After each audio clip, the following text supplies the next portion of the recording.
Hello, and welcome to the Sentinel Innovation and Method Seminar Series. My name is Rishi Desai. I'm an assistant professor in the Division of Pharmacoepidemiology and Economics at the Harvard University Medical School and Brigham and Women's Hospital in Boston. The US FDA Sentinel system helps address questions related to safety and effectiveness of marketed medical products. The Sentinel Innovation Center focuses on developing innovative methods to further advance Sentinel by leveraging new data resources, building new tools, and enhancing real-world evidence capabilities through advanced analytics. The Sentinel Operations Center focuses on supporting the FDA in the use of Sentinel Common Data Model and associated modular programs or tools. We launched this webinar series to engage with experts and innovators in key areas related to Innovation Center's master plan. With that, I'm really pleased to announce today's speaker, Dr. Hua Xu. Dr. Xu is a professor and associate dean for innovation at the School of Biomedical Informatics in the University of Texas Health Science Center at Houston. As well as he is also the director of the Center for Translation AI in Medicine at UT Health. He's an elected fellow of American College of Medical Informatics. He received his PhD in biomedical informatics from Columbia, and his primary research interest is in biomedical natural language processing, or NLP, and data mining, as well as their applications in secondary use of EHR data for clinical and translation research. His research portfolio is funded by multiple agencies, including NLM, NCI, NIA, and so on. Methods and tools that he developed with his lab are top ranked in a number of biomedical NLP shared tasks and widely used to support diverse biomedical applications. He served as a chair of the American Medical Informatics Association, or AMIA NLP Working Group, and he is now leading the Observational Health Data Sciences and Informatics, or OHDSI NLP Working Group. And the title of this presentation is Representing and Utilizing Clinical Textual Data for Real-World Studies, an OHDSI Approach. Before we get started, I would like to mention that your lines are muted. If you like to pose a question, please type it into the Zoom question and answer feature. We will answer the questions at the end of the session. Finally, this session is being recorded and will be made available through Sentinel website, which can be found at sentinelinitiative.org. So without further ado, I will hand it over to Dr. Xu, and again, thank him for joining us today to discuss some of his very exciting research work with us. Thank you very much, Rashi. I'll just start my slides. So good afternoon, everyone. Today, I'm very happy to share some of our work on the OHDSI Natural Language Processing Working Group, how we represent and utilize clinical text data for generating real-world evidence. I'll start with my disclosure. I'm actually a founder of a company called Malax Technology, which is a commercialized NLP tool developed at the UT Health. So myself and the UT Health has research-related financial interests at the Malax. I'm also doing some consulting for several companies. Let me just minimize my screen so I can see better.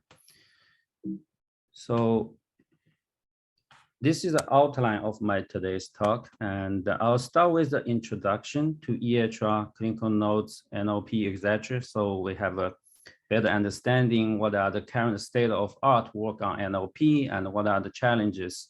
Then I'm going to focus on the NLP working group at OHDSI, talk about how we develop the common data model for textual data, what kind of tools we have developed to help you to do the ETL for the textual data, and some use cases about how we're using those common data model and the tools to do studies. And at the end, I'll talk a little bit about challenges and the future work. So I'll start with the introduction first. So I think given this audience, we all kind of understand the electronic health record EHRs has become really an enabling resource for real-world evidence generation.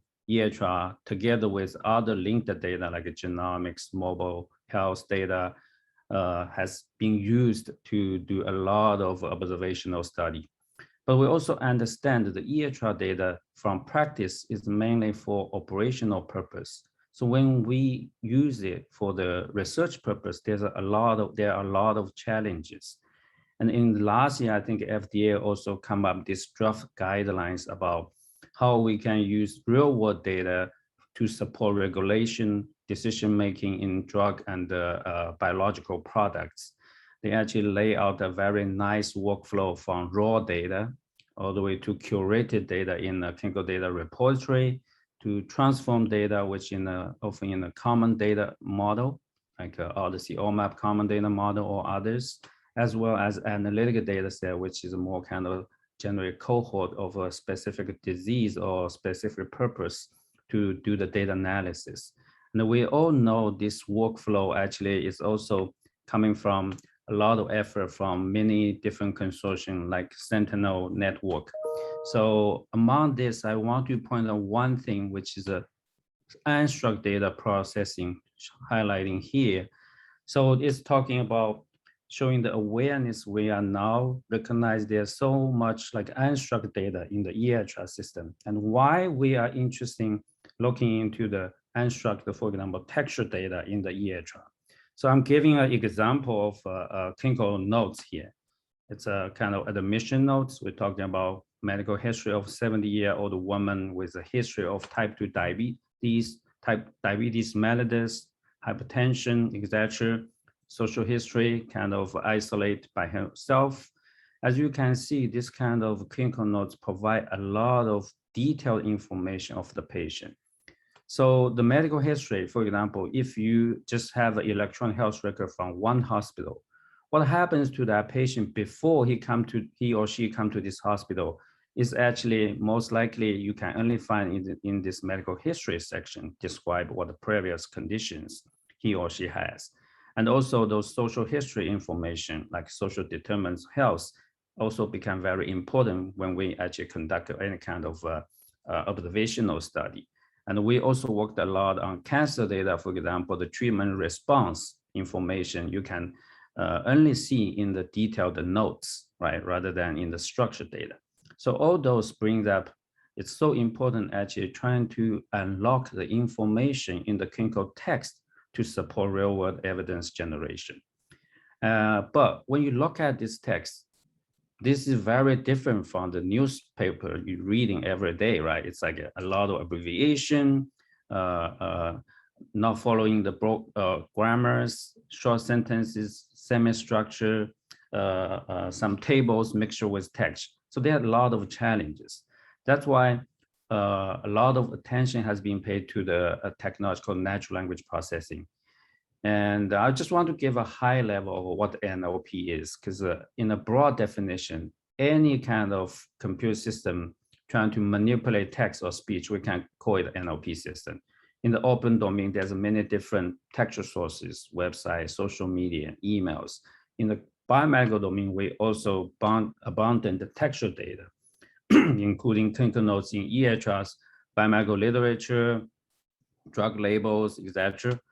And NLP is actually a very broad field. So there's many different NLP tasks. There's information retrieval, which is actually trying to find the relevant articles from a large collection of documents. And information extraction, which is trying to, given a document, you're trying to find the information of interest. For example, to pull all the disease name out of the document. And there's also document classification, which is a classified document to different labels, question answering, language generation, machine translation.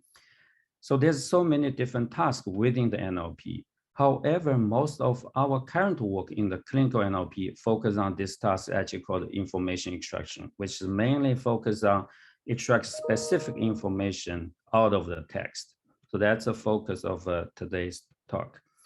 So if you look back in the last 20 years, there are actually a lot of effort developing those clinical information extraction systems. I generally categorize them to two different categories. One I call general purpose NLP system, which aims to extract all type of information like disease, drug, procedure, lab test. And example system like Medley, one of the earliest comprehensive NLP system developed at Columbia, the MetaMap, CTAS, CLAMP system we developed at UT. So there's about handful of those general purpose systems because they takes time to actually develop those kind of comprehensive system to extract all type of information. But then there's also what we call specific purpose system. So you can build an NLP pipeline just to extract, say, smoking status, or there's doing de-identification to remove all the PHIs from the document. So those specific purpose NLP system, which is actually more focused, they often report better performance on the specific task and maybe take less time to develop it. At this moment, I think there's probably hundreds, even over 1,000 different those specific purpose NLP system. So when we're actually doing study, we're thinking about we probably need both of those type of system to really achieve the goal to extract the detailed information from the clinical text. And the challenges we're often facing is a system pipeline report good performance in one task, but we're trying to apply to own task a local data, it drop performance a lot, especially for those machine learning and deep learning based system. So what are the main components when we're trying to build a clinical information extraction system? Okay, I just feel it's kind of important for us to understand a little bit what the things behind the scenes so we see the challenges, how we're applying this NLP technology in the real world studies. So there's typical 3 main steps when we're trying to do this clinical information extraction. The first one is called named entity recognition, which is trying to recognize the boundary as well as a type of an entity mentioned in the text. For example, disease is mentioned in the document. And second, we also need a relation extraction task, which is trying to extract the modifiers associated with those main entities. For example, a negation modifier for disease. A subject modifier, is this about patient or about his parents, right? Those kind of modifier we need to know so we can better understand what's happening to the patient. So this is a kind of relation extraction task. Then the third one is once for those entities you extract, you also want to map those entities to a concept ID in a controlled vocabulary. Then computation application can use those coded data to do the downstream applications.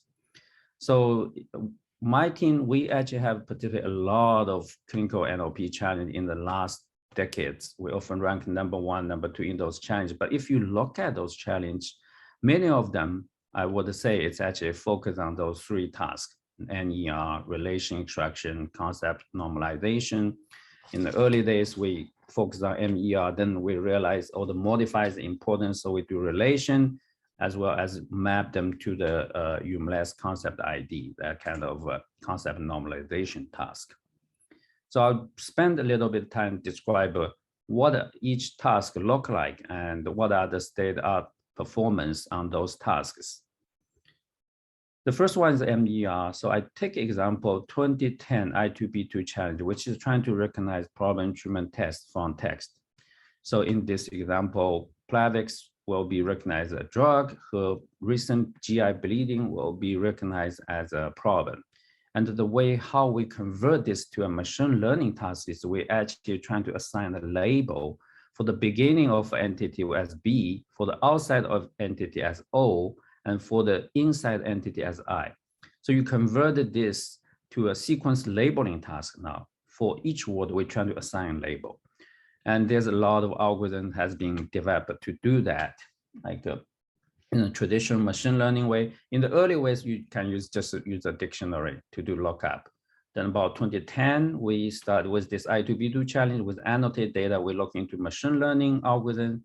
And now 2020, a lot of deep learning algorithm has been applied to this task as well. I'm just showing a table here.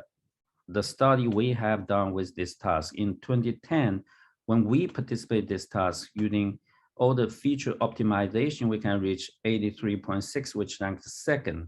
The top one actually using a brown clustering feature, which come from unsupervised learning, reached to 85. Then through other machine learning algorithms like SSVM, we can also reach 85. But then when you move to deep learning, CNN, BioSTM, just using the embedding feature without any kind of surface feature engineering, you can pretty much reach the same performance as the previous machine learning based algorithms. And 2010, we published paper on using BERT, which is a pre-trained language models. You can reach about 90%. That's a 5% increase. But you see the deep learning algorithm did improve the performance. Now we're getting about 90%-ish on the entity recognition, but we're also aware there's still errors, right? About 10% errors that still need to be cautious about. So the second task is about relation extraction. So I just give you an example. For problem conditions, we need to know the severity, condition, negation, subject, tempo information. I give an example here. Denies should be modified for 3 of those conditions, right? And now for another example is drug. We want to recognize its duration, dosage, route, form, frequency, all those. So I take an example of 2018, which NTC2 organized a drug adverse event challenge to extract drug names as well as their modified, like strength, dose, duration. And we actually participated in this challenge, ranked #1. And the performance-wise, if you look at it, we tried different algorithms, including this deep learning algorithm. For those like easy tasks like strings, those we easily can get pretty good performance, even with machine learning algorithms itself, 97, 98.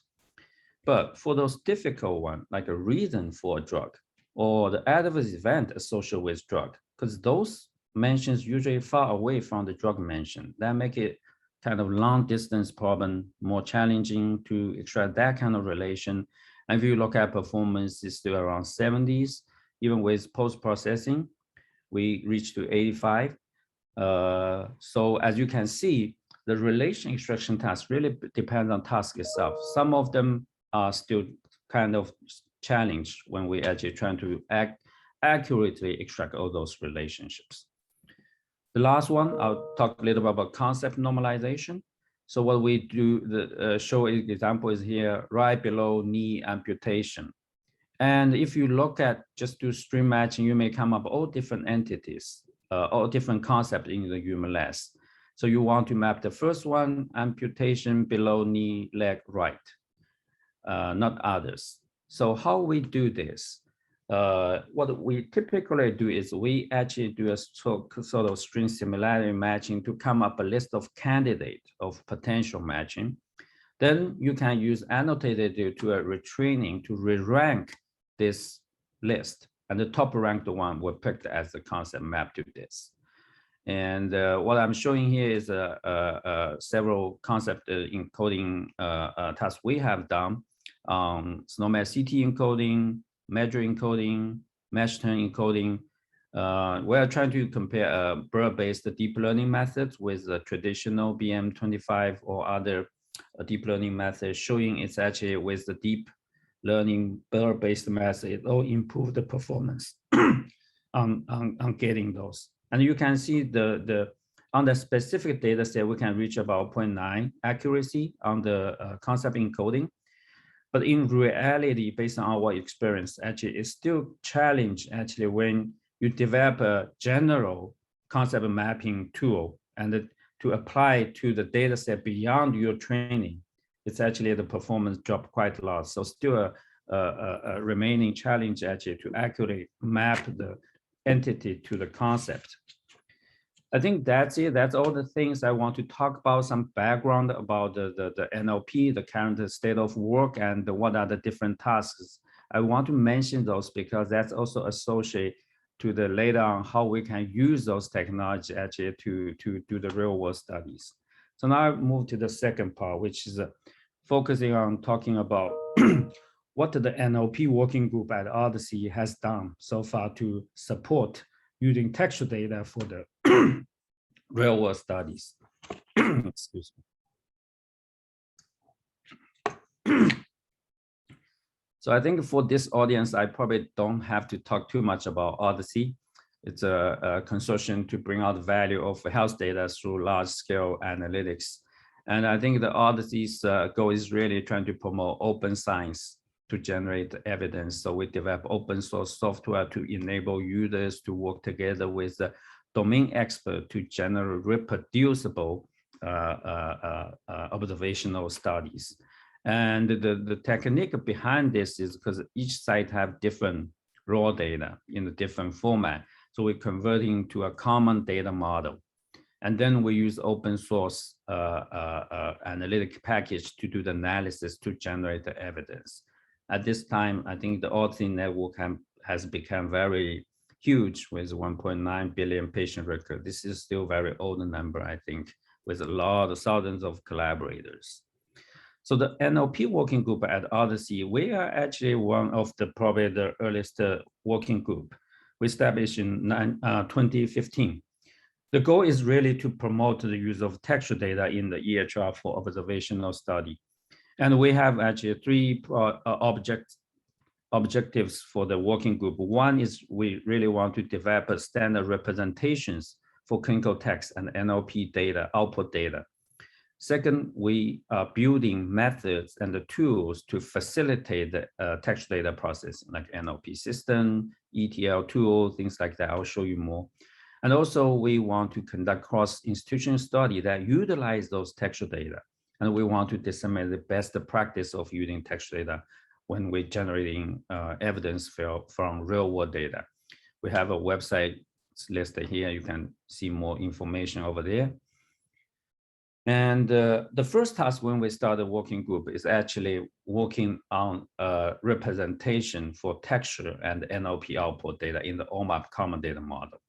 So this is what we did. We actually formed a committee, actually discussed iteratively to come up two tables in the CDM. One is the note table, including unstructured clinical documentation of the patient in the EHR.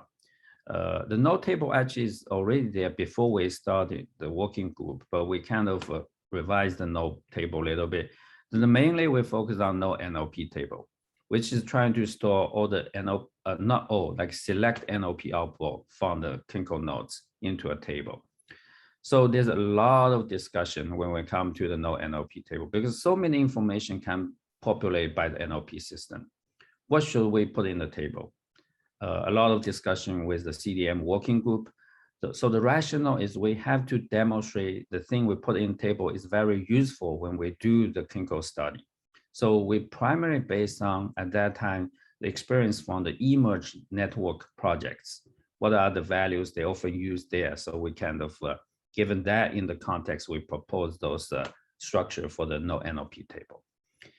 Here's just a quick look at the notes table, note ID, which patient, which date, note type normalization, title, text, and what kind of language used for that note, or those information associated with the notes.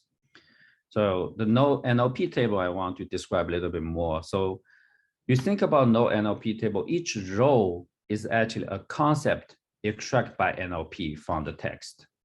So basically it says, oh, this no ID, no NLP ID, which is one concept. And then we also want to enter section information if the NLP system can extract that. Then the snippet is really 5 words before, 5 words after the concept you extracted. So it's kind of give you a little bit context if you want to look at it. And the offset of the thing, of the concept extracted, lexicon variable, basically the term itself. Then it mapped to the which concept in the OMOP vocabulary table. And then which NLP system used, the date, and we actually specifically highlight 2 modify information for those concepts. One is the term exist. It's showing here, because this is based on the eMERGE experience. They feel like they definitely want to know if this the term, the concept is truly happens to the patient.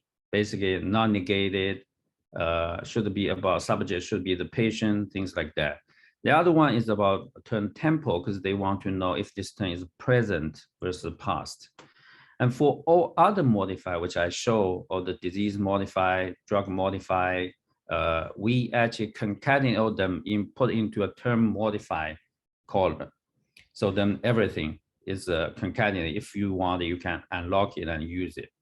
So there are a lot of discussion. Even those days, we still discuss a lot about how we should represent those modifiers. We may have to open up new tables actually to store those modifiers. That's actually one of the options we talk about it. So now we have those two tables represent textual data. How we can develop tools to facilitate user to use those tables for real world studies. So here is one study, I think Rashi showed interest. They say for the nodes table, how we are actually normalize the node type information.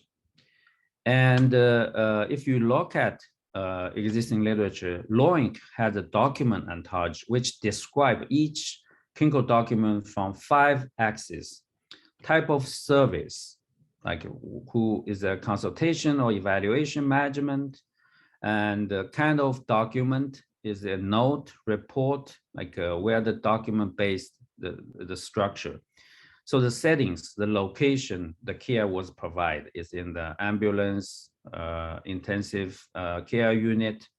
The role, the people who provide this care is the physician, nurse, and the subject matter domain, which describes the clinical specialty relevant to the document. Is it from the urology, from cardiovascular unit, things like that. So those 5 axes has been used to describe the clinical document. So we say LOINC defined this ontology. Maybe we can leverage this ontology, trying to normalize the node type using this ontology. So the first time when we look at this task, all we have is just the node title. So then the hypothesis say, oh, can we, giving a node title, can we pull those 5 elements from the node title, like a plastic surgery, surgery is the SMD, the subject matter domain, office is a setting, note is a kind of document type, right? So we made this task as a MER task, trying to recognize each of those elements from the node title, develop machine learning algorithm to extract all those elements from node title. As a feasibility study, we collected document over 18,000 document titles from 5 institutions, including Boston Children's, Vanderbilt, Stanford, UT Health, Columbia. So we grab those data. So we start to annotate for each title, highlight what's the type of service, what are the terms related to the type of kind of document. So we did this annotation. 800 from each institute, total we annotate 400 node titles. And this is kind of showing a data statistics about what we found. So the percentage here, just saying 26% of title showed contain the information of type of service in the BCH. As you can see, some of the information show very little in the title, like the role, right, in the title. And then we also looked, so what this means is actually the title itself may not be sufficient enough to contain all these 5 elements required by LOINC. And then we also look at if for all the data elements we manually annotate, can LOINC ontology, the vocabulary in the LOINC ontology, can they cover all those data elements? So this is what we evaluate, okay? Is the extract entity exactly match with the LOINC value, or there's a maybe kind of fuzzy matching can match? And then the not covered, basically showing LOINC vocabulary doesn't cover that kind of data elements in the type of service, okay? So the finding is actually the not covered percentage is actually all pretty low. So that means whatever written in the title for those 5 elements, most of them are covered by LOINC. So that's kind of first finding. Then this is showing the performance on the entity recognition. We compare the burst model versus the CIF model. BERT model showed the good performance 3 out of 5 elements type. And then this is showing the results actually when you compare 2 different hospitals. And we noticed some hospitals like Vanderbilt, the performance is very high. So we suspect that maybe those titles is kind of generally following some kind of template, same for the UT Health. So that's why kind of performance is much higher than other kind of hospital. So that's kind of funny. So what we learned from this kind of very small pilot study, it's actually published as an AMIA paper by my PhD student. So first, we see low-income document ontology actually have a relative high coverage. The BERT model performs slightly better than the CIF. But the most important, we also see the node title alone are not sufficient to provide all the information about node type. And then right now we are actually working on more kind of practical solution. We're trying to also extract the metadata of nodes from EHRs to provide additional low-income document information. At that time, the OHDSI NLP Working Group is working with the PicoNet GPC network led by Dr. Russ Wayman together to develop queries to actually derive the low-income document information from the EPIC and the Cerner EHR directly. And we are having those queries testing across different sites to validate all those information extract from structured data. And there's also discussion about we may actually have to look in the document content itself to decide its node types. So as you can see, I bring up this example is that although we feel node type is a kind of a easy piece of information like we want to know, right? But when you look into to actually accurate to represent node type information in the standard representation is non-trivial. It probably was a PhD dissertation project here. Okay, so now I describe the work we did with the populated node metadata. Let's look into what we can do with the NLP tools to populate the concept from textual data. So we developed this NLP workflow. So from the nodes table, you run NLP systems. Our assumption is we don't limit you to run which NLP system. You could start with your own NLP system. Like I said, there's hundreds or even thousands specific purpose NLP system you may run. Then, but this NLP system has to be converted, right? The output from CTEX had to be converted into the node NLP type of structure and loaded into the node NLP table. And once the concept in node loaded to the node NLP, we have a further step. We'll transfer those concepts to individual clinical table in the OHDSI common data model, like the drug table, the measurement table. And for when you load a concept from NLP to those tables, there is a column, a flag actually showing, hey, this is the NLP derived concept to differentiate from the structured concept, okay?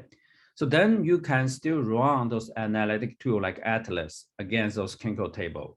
So the node NLP table became kind of intermediate table to provide source as a source to those tables. Along this line, we developed several tools to facilitate users to do this process. We developed wrappers for several NLP systems, which will, for example, read the meta map output, the XML file, automatically converting to the node NLP format. And then a lot of NLP systems are using the UMLS concept ID, output UMLS concept ID. So NLP Working Group member developed a tool called Anaki to converting the QEs in the UMLS to the OHDSI concept ID. And then we also develop queries, SQL script for you to transferring the data between node NLP table and the clinical tables in common data model. So here's a little bit more detail about each of those two. The NLP wrapper, right now, we can convert CLAMP, CTEX, MetaMap to the node NLP format. And this is another tool because the node wrappers is you still have to do a lot of things manually. So we actually also develop a web application called SEER to help you process and visualizing the text. So this is a web application in the Docker container. You can download it, and it will allow you to work with 3 NLP systems, CTEX, MetaMap, or CLAMP. Select the set of nodes, click a button, it will run one of the system, and then you will convert to the OMOP format, load into the database, and then you also can do a little bit of query and visualization. So if we try to streamline this workflow, of course, here is still a prototype. where we need to make it more scalable, working with millions of nodes.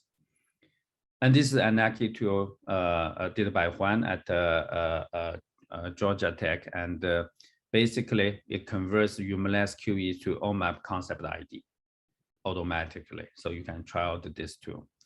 And then there's a couple of other NLP tools developed by different members in the working group, like OMOP Abstract from Northwestern is more kind of NLP aided assistant chart abstract platform, also built on the common data model. And Discovery is developed at the Medical University of South Carolina.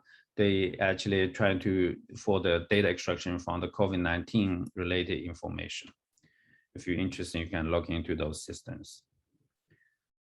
So I describe all those tools actually available open source in the GitHub for the OHDSI NLP tool GitHub. I just list all the tools here.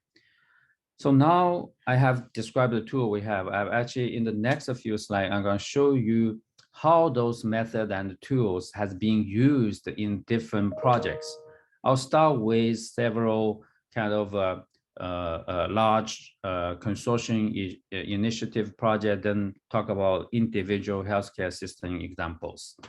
So here, I think probably some of you know the All of Us research program sponsored by NIH, which is a large project trying to collect about 1 million US patient data, the electronic health record data, genomic data, mobile health data, or lifestyle data all together to facilitate research. And the Data and the Research Center is at the Vanderbilt. I'm also part of this DRC and focus on processing all the textual data collected through All of Us. We're actually working on collecting together with Caltech and Columbia, we're collecting and processing textual data from all of us participating sites, following the OHDSI NLP workflow. So on the left side is a curation workflow within the All of Us. So there's different tiers for the data. The register tier is for the internal. So we're adding a NLP workflow here. In addition to the structured data, we're using this NLP workflow, which is similar to the one I showed in the previous slides, the OHDSI NLP workflow here to extract the information from textual data. This on the right is showing the plan. What we are doing now is really about a staged approach to release those information extract from the textual data. So this one is more about, are we focusing on releasing a single type of nodes or to more all type of nodes? And this is more showing, are we releasing the concept only, or we're going to releasing the snippets, or we're going to release the entire nodes? Of course, all of them have to be de-identified. So right now we're at the stage number 1, which is we're trying to select a few node types and run NLP and provide those concepts back to the research community, so you can actually query those concepts from NLP from the research workbench developed by the All of Us. Next example is the National COVID Cohort Collaborative M3C Working Group led by Dr. Hongfang Liu at the Mayo Clinic. I'm also part of this.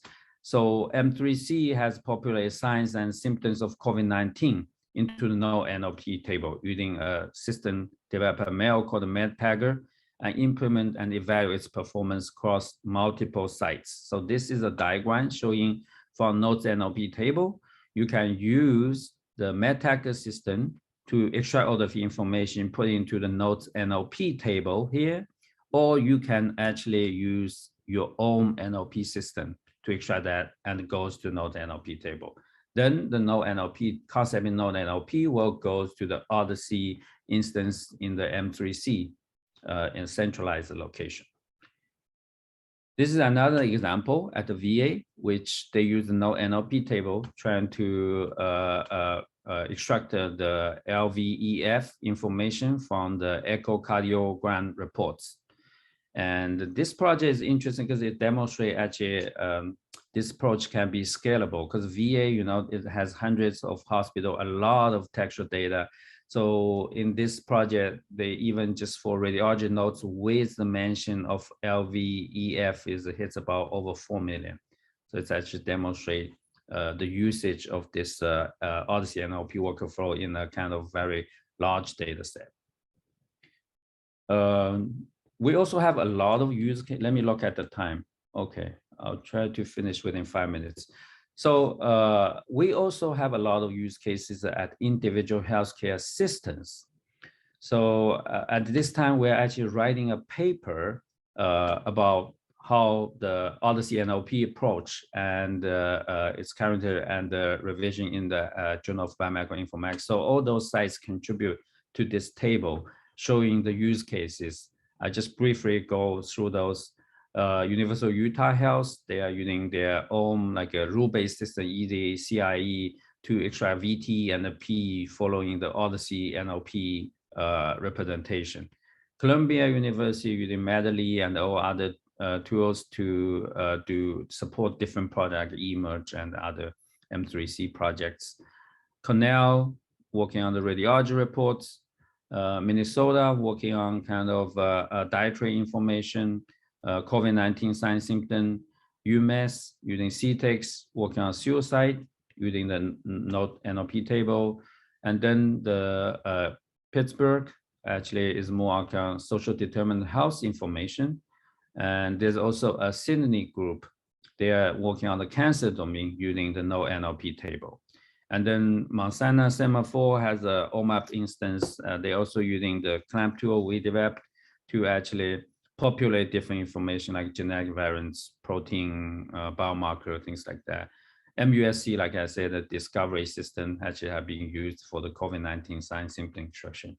As you can see, there's a lot of examples people are implement this, and they also provide nice comments about what could be improved of the current structure.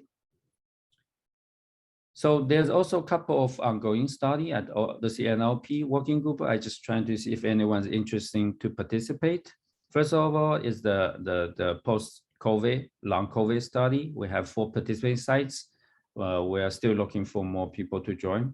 And there's also a delirium study led by Mayo Clinic. They are using NLP to extract the information related to delirium and building a cohort to do some observational study. If you are interested, feel free to join us. Okay, I'll spend a couple more minutes just to describe the challenges and the future work. So although I describe a lot of activities happening at the OHDSI NLP working group, I would say there's still a lot of challenges remaining and a lot of work we need to do. So regarding representing concept, modify, and other information, I already talked about there's a big actually debating about how we should formalize the modify information come up from the NLP. And both the name of the modify, the value of the modify, and how to store them should be in a separate table. And also there's a lot of discussion say, oh, NLP extract much more. For example, even those embeddings from large corpus might be useful. We want to store them. So it's kind of a little bit of, there's a trade-off between support NLP research versus support observational study. So our current suggestion is you may to come up with intermediate tables, okay? Not one of the official OMOP CDM tables, but those intermediate table contain NLP output, we can define within the NLP working group. Then you can follow those. But it will not affect the downstream analysis using Atlas, that type of tool, right? If it's not a formal part of the OMOP CDM. And scalability of processing the text nodes using NLP, it's also a big issue. Especially now we move to those deep learning algorithms per model, it's actually not that fast. If you don't have a proper right, like computation infrastructure, like a large GPUs, and running millions of nodes, it could take long time. So we have to consider those when you actually building the practical solution. And then another issue we discussed is also when the information extracted by NLP is stored in no NLP table. Right now, it's mostly in the relational database.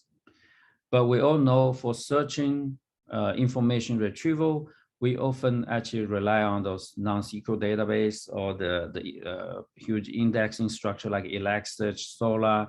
So we're talking about, we may also have to bring in Elasticsearch into this kind of ecosystem to allow us to efficiently searching large textual document and visualize the output. Of course, that's another important thing. Then security and privacy, we also talked a lot because we store the textual nodes as well as their SNP information in node NLP table. They has the potential to contain PHI information. So how to do the identification, how to meet the security requirement is another consideration. And the performance and of the NLP, I already showed you, even the best NLP system maybe reached 90% of the F measure performance, there's still 10% error.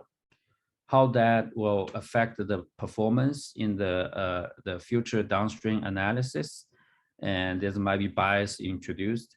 One possibility we talk about, maybe we're only bring in those high confidence concept extract by NLP system, because some NLP system can export a confidence score, right? We can actually use that to decide which one concept we should include it, but that may also bring bias.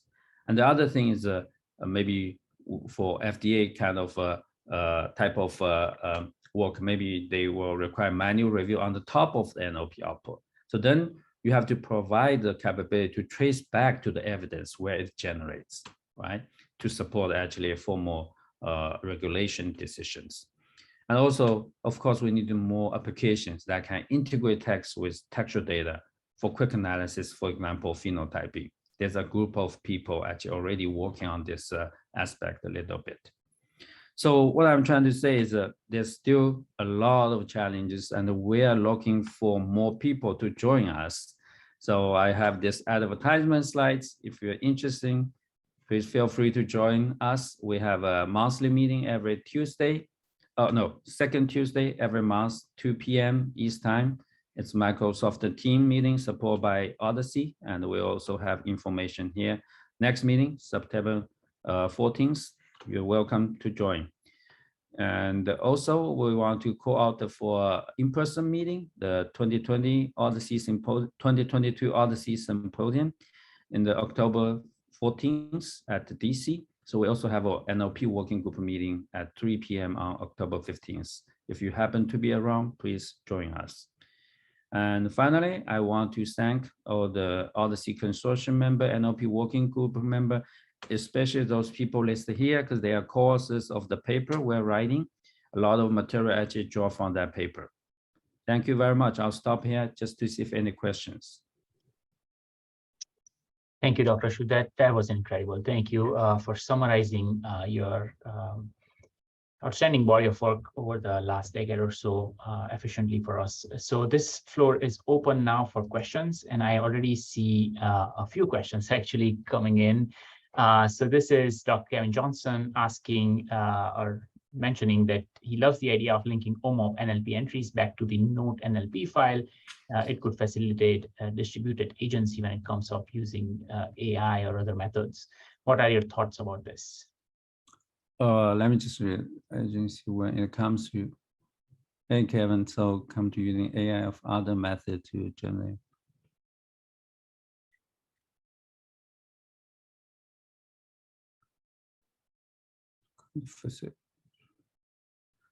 Yeah, I think that Kevin, as you may know, there's actually quite a lot of practice already. We are using textual data actually to supplement the structured data in the eMERGE project. And now all of us, we're actually making this more straightforward for the users by extracting the concepts from the notes. But what my vision is like, I hope one day that all of us, the research workbenches also have a platform allow users to supply their locally developed NLP pipeline, specifically for that project, to be able to work on the notes and bring in those kind of AI capability by the end user to those platforms. I think that will really facilitate the scientific discovery a lot. because even now we are trying to develop a comprehensive NLP system. It's still not going to meet like every person's needs. So I think something like that will be actually very interesting.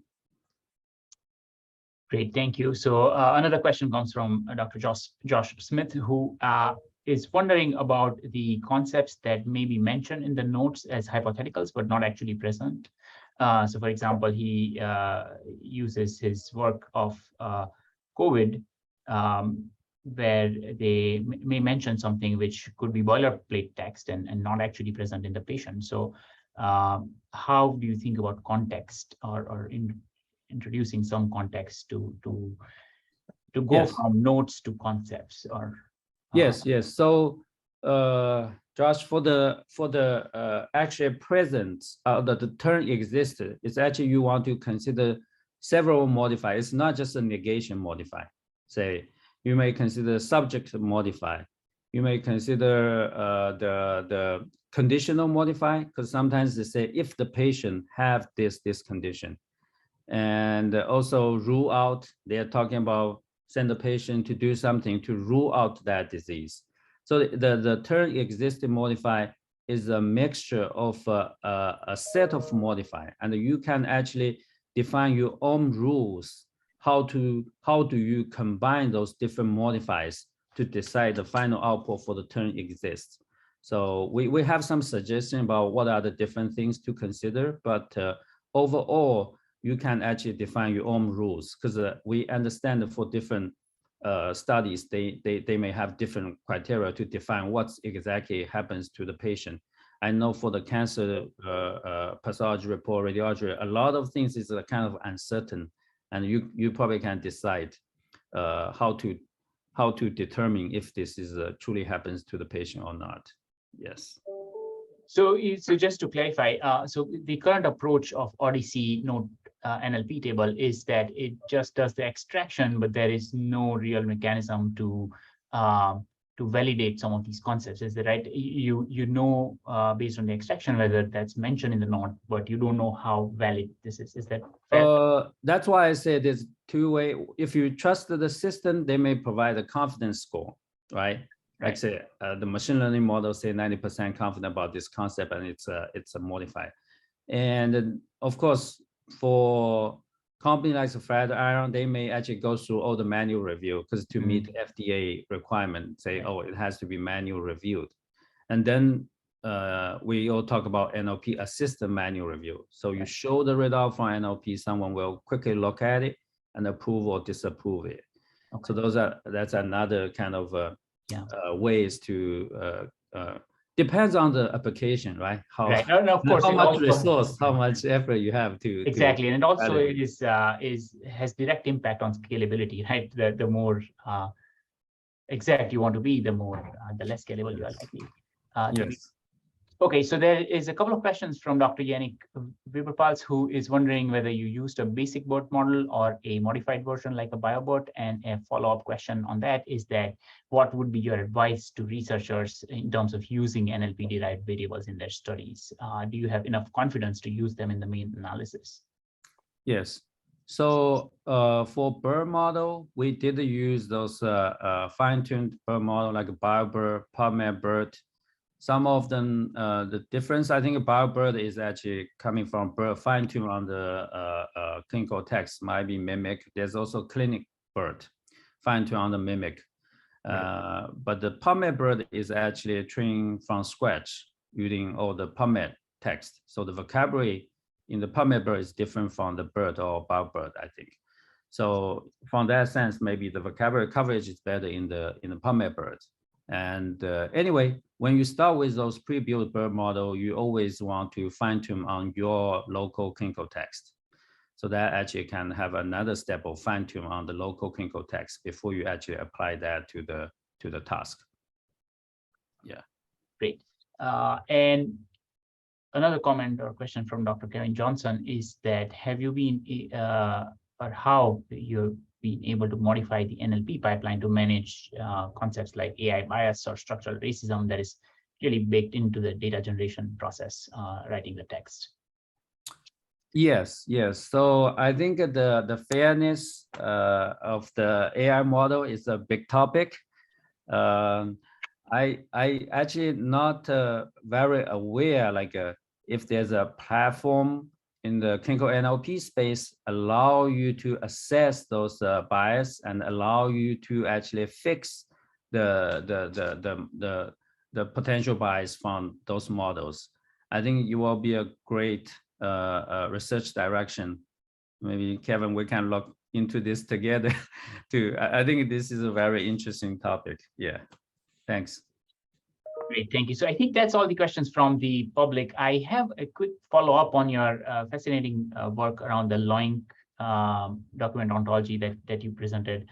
So of course, the appeal there is that there is something that is off the shelf that you can use to kind of contextualize some of the information that's coming from your node, basically from simple document headings.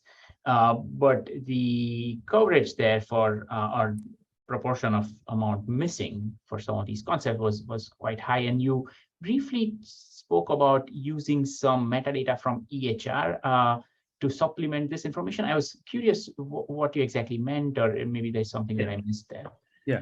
So what we are doing, that's why I say just based on the title, a lot of information about the node type are missing. For example, right. In the slide of the role, like only 4% in the title mention who wrote this notes, right? Physician or nurse. But in the EHR, like Epic, they are structured field as showing who wrote this notes and what's the role. It's physician, nurse. So that's why what we are doing with Kartik and at Columbia and then Russ from the GPC is we're trying to identify where the structure field can indicate those elements from Epic, from Cerner, and we're developing queries. Say, select from this table, this field, then that can indicate what's the role of the document type. Yes, that's what we are actively working on right now. Okay, excellent. And that seems like a promising line of research. Have you also looked into more complex model-based approaches to use the document text to mine some of these words or for some of these concepts?